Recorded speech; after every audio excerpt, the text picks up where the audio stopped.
And Netanyahu has had in his head for 30 years an attack on Iran and a regime change through war with Iran. This continues until today. The United States gave up its sovereignty when it comes to Middle East policy to the Israeli government a long time ago, to these extremists in Israel a long time ago.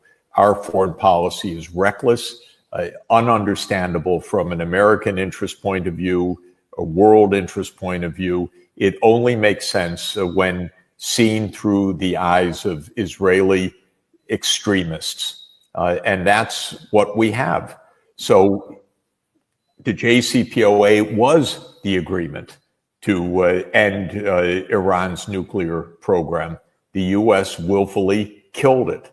Then during the Biden years, the Iranians sent countless signals to Biden. We want to restart. We want to make JCPOA work. We want to negotiate with you. There were peace feelers all the time.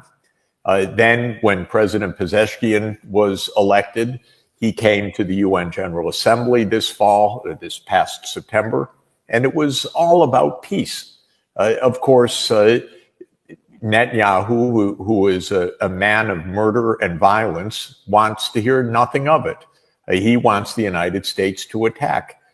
I thought Trump was going to avoid war in the Middle East. Such is not the case right now. That ceasefire evaporated.